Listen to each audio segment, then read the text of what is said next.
CBS Radio Mystery Theater presents...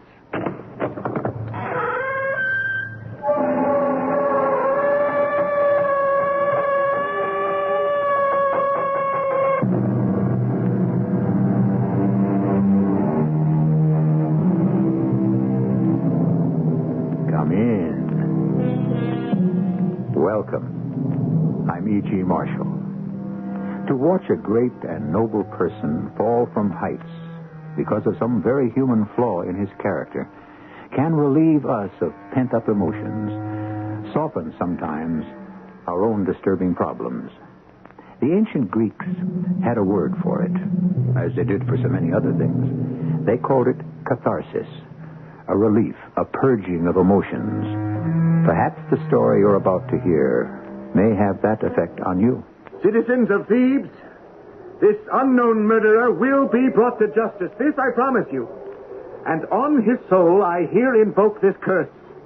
May he wear out his life in misery, in everlasting doom. May the good Lord dry up his crops, sicken his cattle, give him no sons or daughters to comfort his old age. May his tongue wither in his mouth, and his eyes lose the clear sight of day. This I wish upon this evil man, this murderer!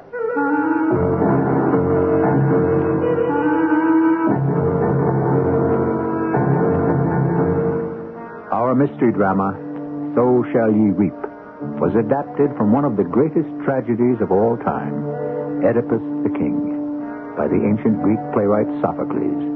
It was especially written for the Mystery Theater by Arnold Moss. It stars Russell Horton and John Beal. It is sponsored in part by Buick Motor Division and True Value Hardware Stores. I'll be back shortly with Act One.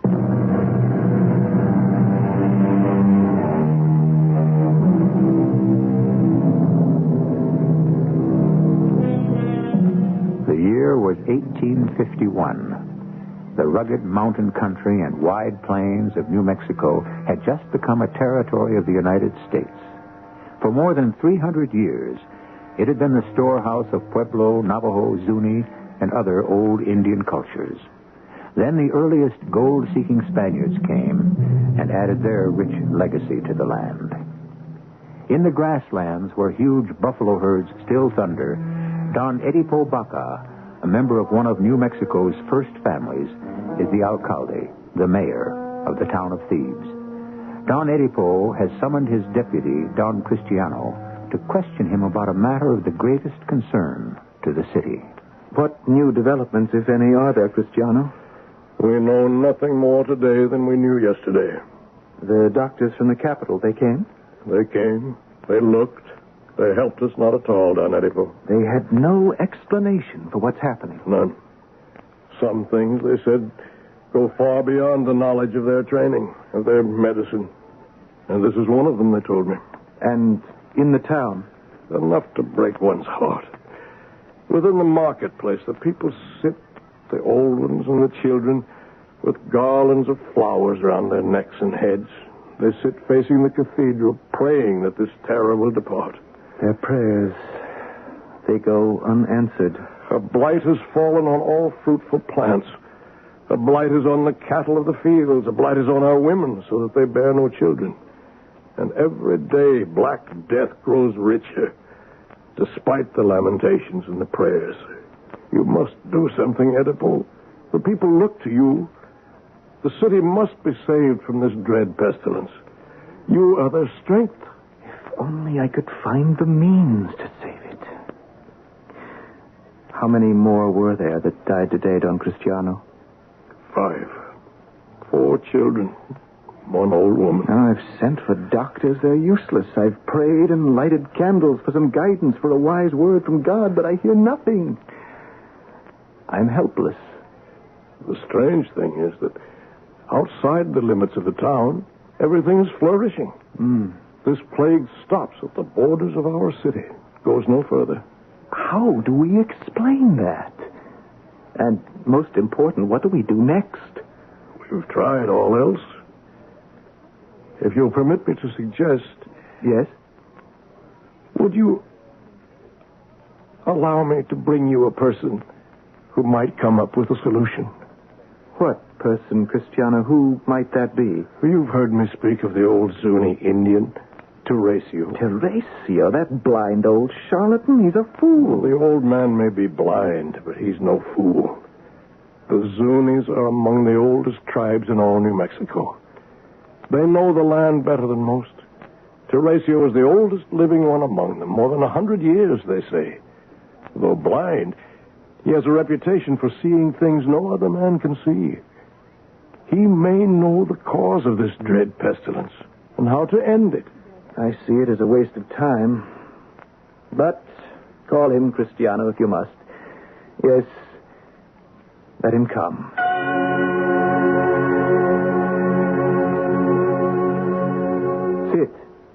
Sit, old man. Here, let me help you. I prefer to stand, my lord, and lean upon my stick. Just as you please. This sickness, this pollution that's descended on our town, it must be driven out. It must be cured. Or our great city will be no more than a dead memory in no time at all. True. The city and its people all will perish. Yes, it can be done. A purifying ritual will do it. What sort of ritual? How shall it be done? Where do we start? At the beginning, my lord Edipo. How? You start by banishing a man from this our city, by seeing that a murder is brought to justice, perhaps by even shedding blood for blood. Who is this man you would banish? My lord, before you were the mayor of this city, long before, there was another man who was its leader, a great man all the people loved. His name was Don Luis. Don Luis Chaco? The very same. Luis, who was the husband of my present wife, Yocasta. But he was killed 20 years ago, on a dark night, somewhere in the desert. A place called Tres Caminos, a place where 3 roads met some 20 years ago. I've heard the story many times. That night, as he rode home from an unspoken mission, he was pounced upon by an unknown assailant, probably drunk, on his way back from a fandango or some other kind of party. A struggle must have followed. Don Luis was killed. The murderer escaped. Come, old man. What has this to do with what we called you for? Since that black night, this murder of Luis, your wife's first husband, remains a mystery, unsolved. And you suggest... Search for Luis's murderer, make him admit his crime, bring him to justice, and when you do, this plague, this dreaded epidemic, will be ended. That's your solution? Yes, good Lord Edipo. Edipo, no! What is that? Payment for your advice. Now, go. You toss your silver coins at me. I would not deign to stoop and pick them up even if I had eyes to see them. Then let them lie just where they are, you dreaming windbag. You and your weird riddles, you're an old fool. You know nothing. Edipo, don't speak to him that way. So you may think, Don Edipo. The people of Thebes think otherwise. Just one last word. My eyes can't see, but yours, Don Edipo, are blinder still. Before too many days go by, you will learn secrets that will shatter you, destroy your soul completely. With your permission, lords, I take my leave. Donna Yocasta, you must hold still. Forgive me, Cora. For me to take these long, sharp golden pins out of your hair and brush and comb that hair before you go to bed, you must sit still. Of course. I've combed your hair since you were in your teens. You fidgeted then, you fidget now. Forgive me. Oh, how gloriously the silver in your hair blends with the black. I wish there were less silver and more black. It tells the world that I am no longer young. Don Edipo says you are young and beautiful. I've heard him say so. He just says that to make me think his being years younger than his wife makes little difference to him. It makes no difference. Else why would he have married you? Perhaps, Cora. Perhaps. There. now your hair is done. Look into the glass. You look like an angel. An angel? In her 50s? Oh, Cora, I'm so worried. For the city and for Edipo. I know. The worst is this old Indian, this Teresio. Teresio? The blind old Zuni. These evil rumors that he's spreading, that Don Edipo's refused to put a stop to the mysterious plague, that it would be ended if he wanted it to end. But that's not true. We know it's not. But the people of the city are not convinced. And old Teresio's respected by the people. Forgive me, ladies, I heard what you were saying. It's true. The old man stirring trouble. Why do you let him? With your permission, I will leave you both. Why? Because I have no means to stop him, that's why.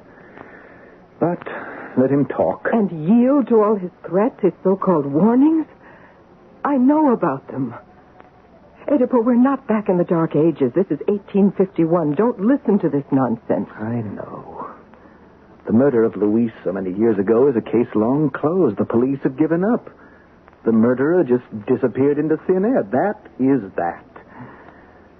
And yet, Augusta, there may be something Shut your ears to these absurdities. Edipo, there's something you should know. When I was married to Luis, an old fool like this one came one day, performed some silly ritual, and predicted that the time would come. It was Luis's fate, he said, when he would die a victim at the hands of his own son, a son yet to be born to Luis and me. Why do you speak of this now? Because Luis heeded all this rubbish, just as you do with this Teresio. And when our son was born, Luis surrendered to his fears and superstitions, insisted that our newborn son be put to death. I pleaded with him not to do so. In vain. The child was taken from me and was never seen again, nor heard of. But what has this to do with us, Yocasta? Because of Don Luis's faith in witchcraft, I lost my son. And as it turned out, all was wasted. All unnecessary. Luis did not come to death at his son's hand. That's just the point. He was slain by a drunken bandit all those years ago at Tres Caminos. The place where three roads meet. And that is why I tell you not to listen to this ancient quack Teresio. It cannot lead to good. We'll find some other way to end this plague. I think I begin to see what this may be about. What do you see? Cristiano brought this old mumbler to me, this 100-year-old idiot with his prophecies, in order to... Cristiano? It might well be a plot of Cristiano's. He's always envied me. I've never trusted him. Edipo, how could you think... Tomorrow morning, I'll announce that at midday the entire population of the city, those that have thus far survived, will gather in the marketplace. With what in mind? To listen to a proclamation I will make. What will you say? You will be there beside me, dear Yocasta, at the stroke of noon. And so will Cristiano.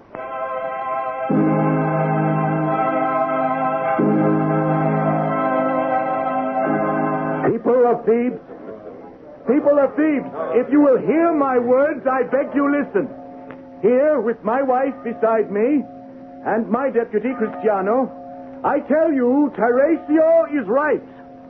A good man died, a man you chose to lead you. I felt for him as I feel now, as if he were my own father. Nothing will be left undone to find his murderer.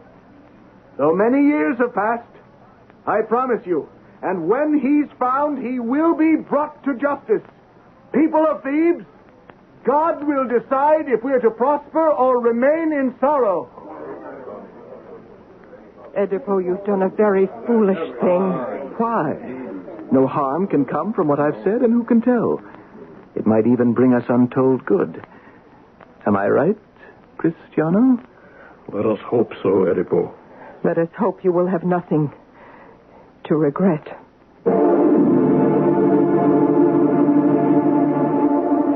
I've heard it said that a curse can be like a stone flung up into the heavens. It doesn't stay there, as we all know. And when it returns, there is the possibility then it can fall back on the head of the one who threw it. Jocasta seems to have reservations about Oedipo's good judgment in the choice of words he's spoken in the city square, and trusts no harm will come of them. I shall return shortly with Act 2.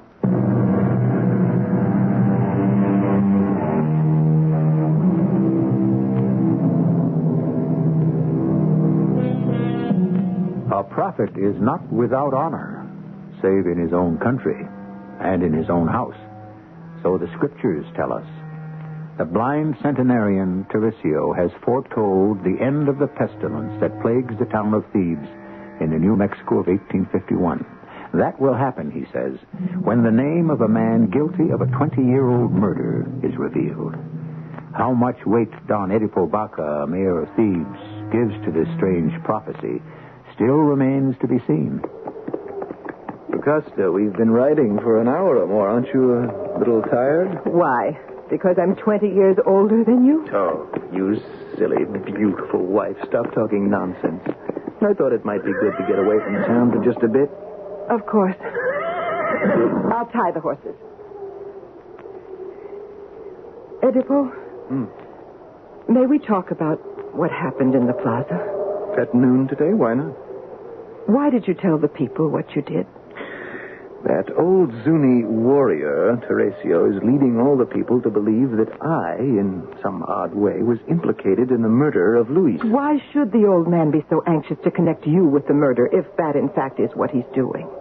I could be wrong, Jocasta. I think this is a plot of Cristiano's to pin his crime on me. Cristiano? My worthy deputy himself. He's always envied everything I've done.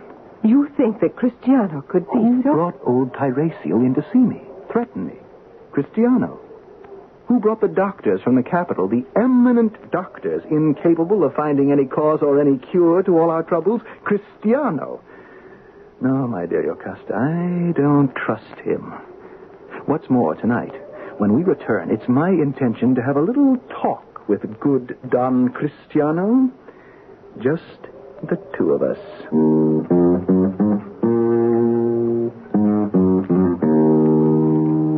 Cristiano, I say that you know more about the murder of Luis than you are speaking. I also say that you will stop at nothing to get possession of my high office. You have wronged me, Cristiano. Now, is my meaning clear to you? You're calling me a traitor. To me and to our city. I can't believe this. Can you be in your right mind to accuse me in this fashion? Cristiano. I'm happy serving you. Serving the city the best that I know how. And so it is with everyone who's learned some wisdom and some self-control. What is the point? That I am no traitor. If you discover that I have laid a plot of any kind against you, not only will I then resign my present office, I will leave my native Thebes forever under my own power. To throw away an old and honest friend, as you are doing, is to throw your life away. Cristiano, I have listened to you, and yet you convince me not one single bit. So what would you like to do? Banish me from Thebes? Proclaim to everyone that I've betrayed you? Or end this double game you play forever. Put down that pistol, Oedipo. You've lost your mind. Put it down. I beg you. It's I who rule in Thebes. You never will. Please put away that... Oh, here you two are. And quarreling? Are you not ashamed to take the time to speak whatever private griefs you have when our poor city's dying bit by bit?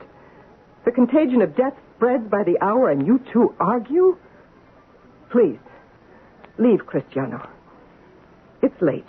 Go to your bed. And you too, Oedipo. I'll go. But with one last word.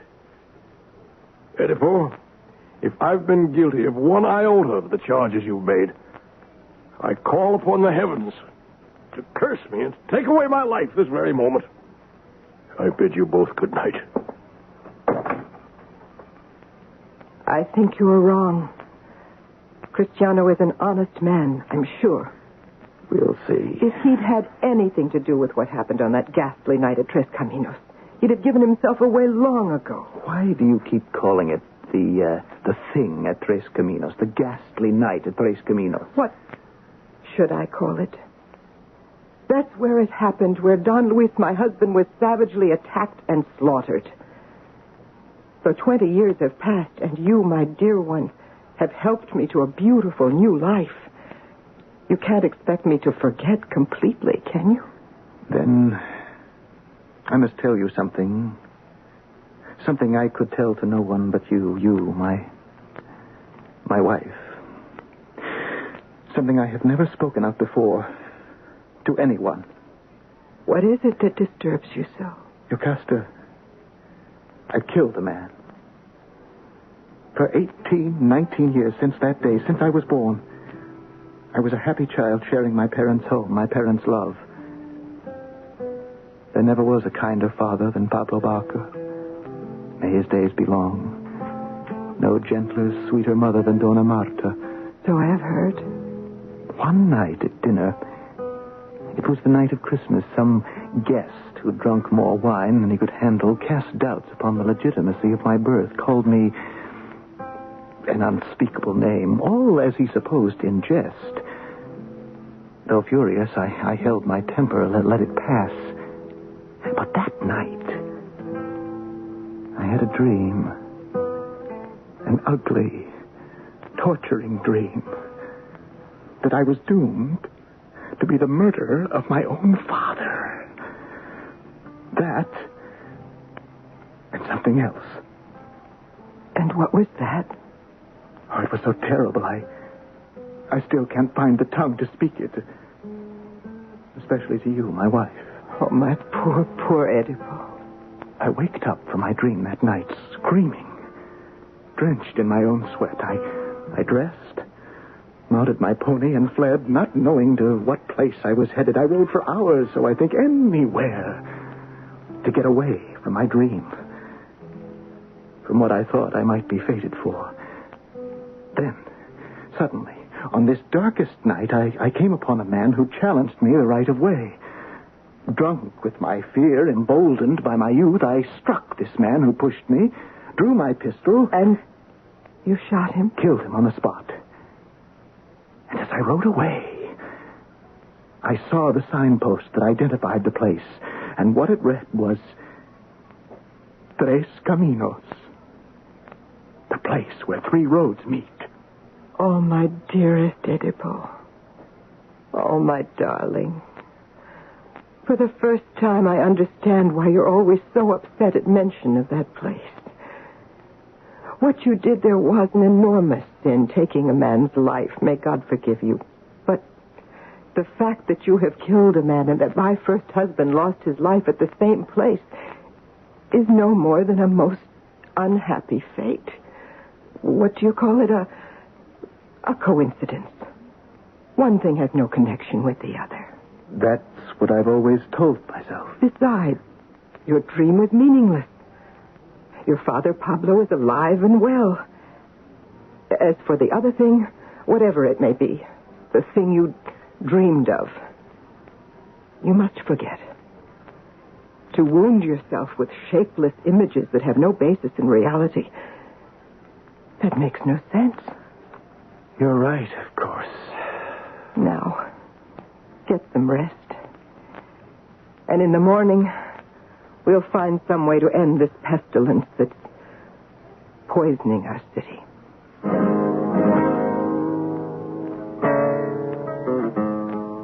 Another cup of chocolate, Senor Alcalde?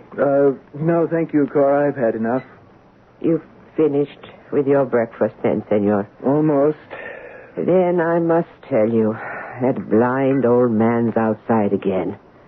Requests, demands to see you. Teresio. Since break of dawn, he's been waiting at our gates. Please show him in. I can think of better ways to start a morning. My lord, I had to see you. Come in, old man.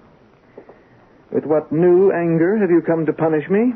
My great-grandson, Jose, a little boy of 5, he died this morning in my arms, choking for more breath. Oh. My heart is heavy for your sorrow. This plague that curses our good city must be ended once and for all. Just tell me how. With sorcery like yours, with incantations? I've planted prayer sticks up on top of Thunder Mountain, where Zunis go in times of trouble. I have pleaded with the spirits, but they close their ears to me. Now it is up to you, Don Edipo. Jose's death is on your head. You listen to me, my ancient one. Even if I believe that naming the assassin of Luis could dissipate this death that settled on our city, I have not the slightest clue to his identity. Where, after 20 years, does one begin? He may be dead by now. I know that he is alive. This murderer, he is here among us. Here, in Thebes? In Thebes. Where is he, then? Give me his name, Teresio. It were better if the man came forth of his own free will, confessed his crime from his own heart. If you know this wretch's name and you refuse to speak it, you're as guilty of prolonging this curse upon our city as you say I am. Not quite. Here, I turn you round. Here is the door you entered by. Here is the door from which you will depart. Leave.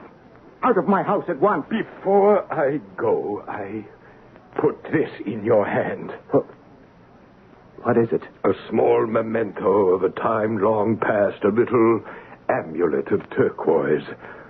I found it once upon a mountaintop. I have still one more gift for you. I go to get it. I return. Till soon. I wish you a good morning, Lord. I'm sorry. I had no way of knowing you were at the door. Good morning to you, old woman. I came to get your breakfast dishes. Yes, take them. Old woman, indeed. Is he still threatening you, Don Edipo? I don't pay him all that much attention. Don Edipo? If I may ask, what is that you're holding in your hand? Oh, he gave it to me. May I see it? Yes, it's a protective charm of some sort. The Zunis use it as a means to ward off evil. You've seen this sort of thing before, I'm sure. Here, take it. Oh, no. Oh, no, this cannot be. Oh, Edipo, unhappy Edipo. What is it? Cora, tell me, what's wrong? It looks identical to one I held here in my hand some 40 years ago. This string of beads. There just could not be two of them. Did he say where he got it? He didn't, but when he returns, I'll ask him. I'm not really sure. I want to know. Why not? There are some questions that should never have an answer. This, Don Edipo, may be one of them. What questions are there that can or should not have an answer? Oftentimes, in the words of William Shakespeare, the instruments of darkness tell us truths to betray us in deepest consequence. Some dark and secret truth seems to be hidden in a little string of beads. What fears are there that those beads generate? And why does Cora hesitate to speak? I'll be back shortly with Act 3.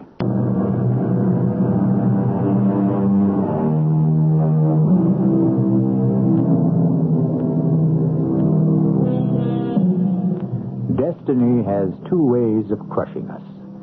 Sometimes by refusing us the things we dream, and sometimes by fulfilling them. Edipo Baca has been pursued all his adult life by a terrifying dream he wants desperately not to come true. As he handles a string of curious Indian beads, he fights against believing that a man's destiny is never in the hands of the man himself. It's no more than a string of sky blue-colored beads. Why should it upset you so, Yocasta? Because I had one like it once. But there must be dozens like this one. No, Oedipo. I'd not forget it. Please believe me. And if it were the one that you had 40 years ago, you should be overjoyed to find it once again. Maybe. And maybe not. Enter. Senor Alcalde. Senor, with your permission. What is it, Cora? Why are you in tears? I bring heartbreaking news for you, my lord. What news? A messenger arrived from what was once home for you. The news is... Speak, Cora, what is it? Your father, my dear lord, is in his grave. Who's this, you say? Don Pablo Baca, your dear father, he is dead. By treachery or by sickness? How? The messenger, he said small things will send old bodies to their sleep. He died of sickness, then? And of old age. The long years he had measured. Sickness. Sickness. Oh. Oedipo, why do you laugh? I can't believe it.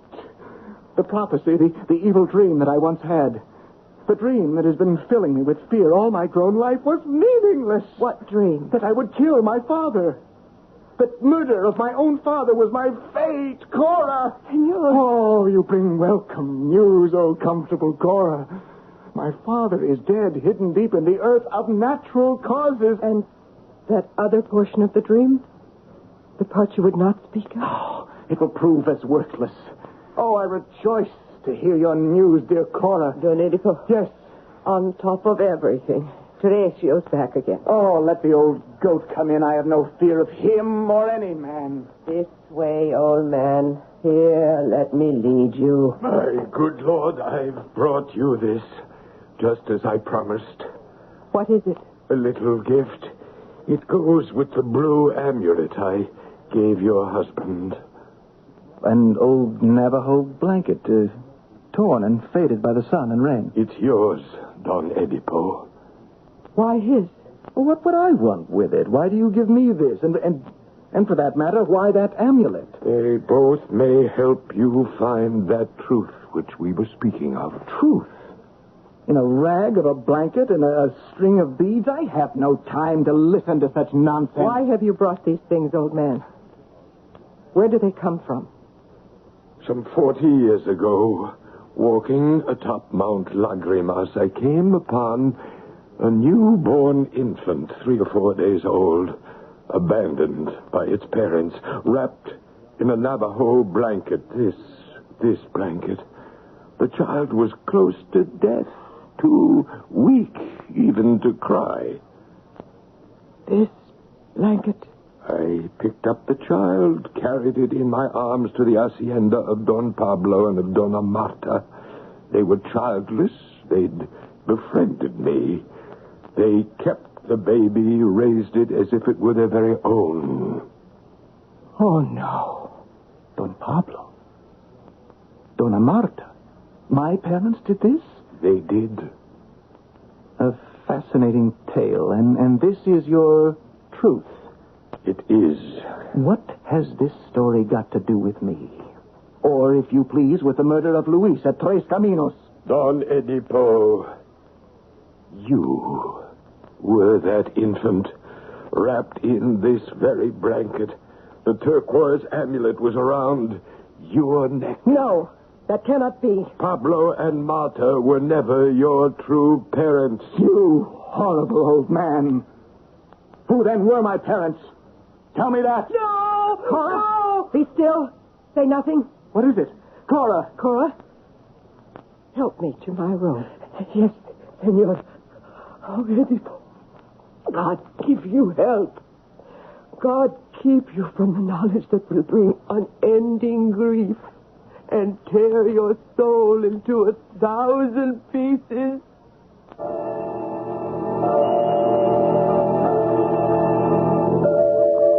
I hope you will consider this most serious. What is it? Please read it.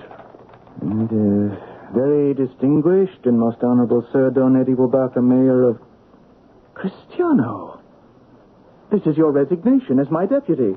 That's what you wanted. I beg you to accept it. No, Cristiano. I cannot. Listen to me. I'm almost at the end of a long tether. I'm reaching now for straws. First, this cruel pestilence that's turning Thebes into a city of the dead. Then, the old fool Teresio, who, heaven help me, may be something less than a fool. And finally, something's arisen out of a hideous past which may well turn the future into a sharp dagger that will rip my life to shreds. I need you, Cristiano. I apologize. I think I understand.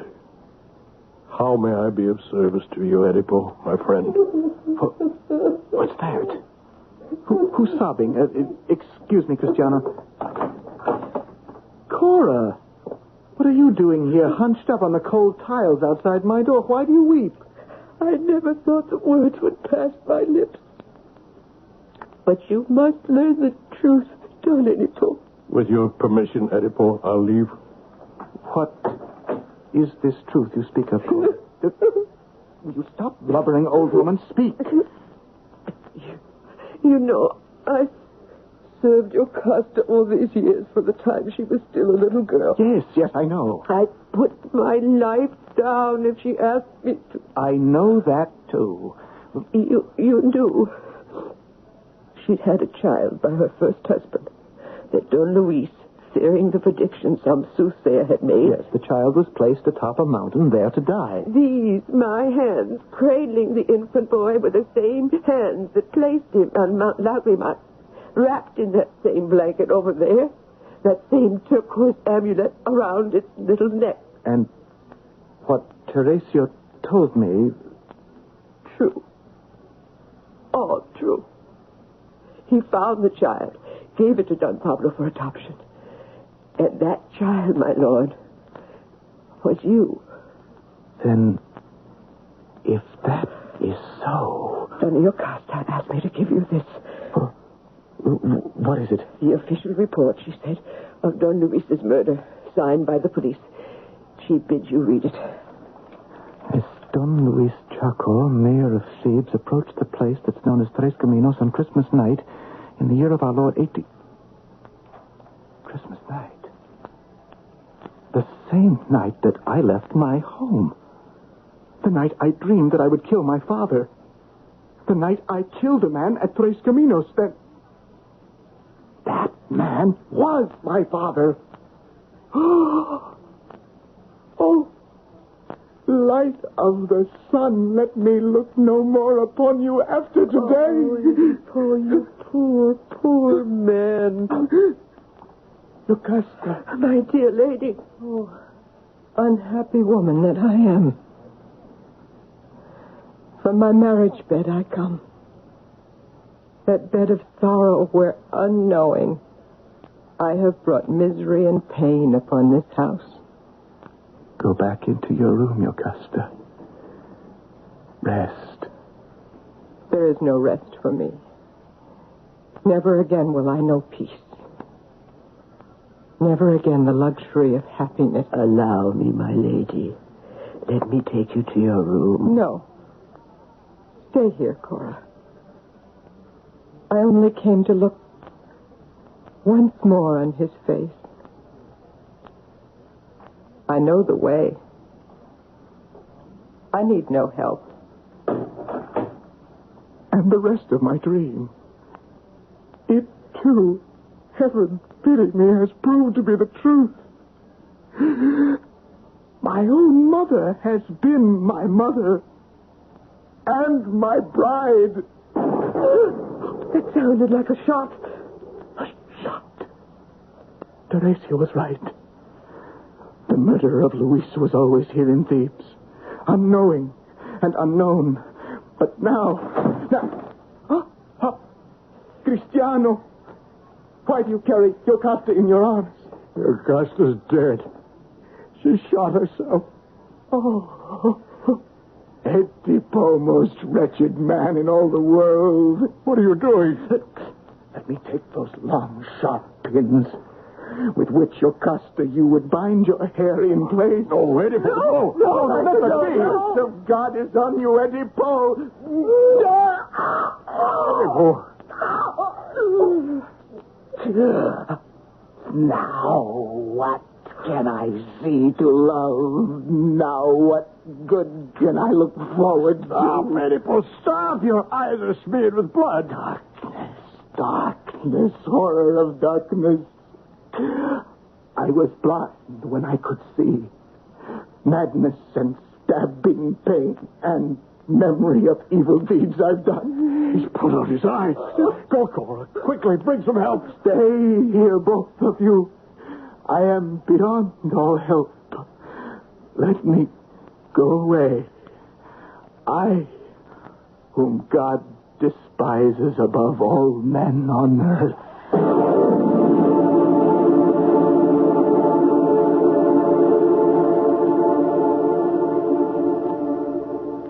No word of Oedipo? He disappeared in the middle of the night, tapping his way to only the good Lord knows where. No man in this whole city did not envy Oedipo. And now he's swallowed in the deepest sea of black misfortune. Counts no mortal happy, Cora, till he's passed the final limit of his life, secure from pain. Teresio, old man, what is it? Who is it that is speaking? Cristiano. The best of news, Don Cristiano. On this black day, what news is there that can be good? The children of the town are singing. The cattle romp in play across the fields. The people of Thebes have left their beds of misery and pain. The pestilence has ended, Cristiano. The plague is over.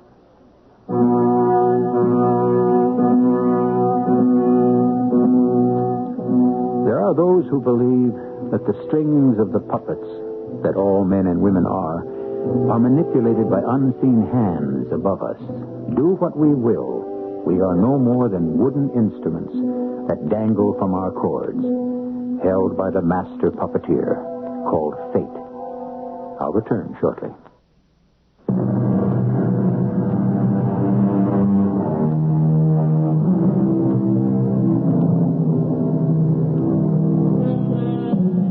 "2,400 years ago, when the plays of Aeschylus, Sophocles, and Euripides were first presented on the stages of Athens in ancient Greece, the playwrights would receive, so tradition tells us, a live goat as payment for their dramatic efforts.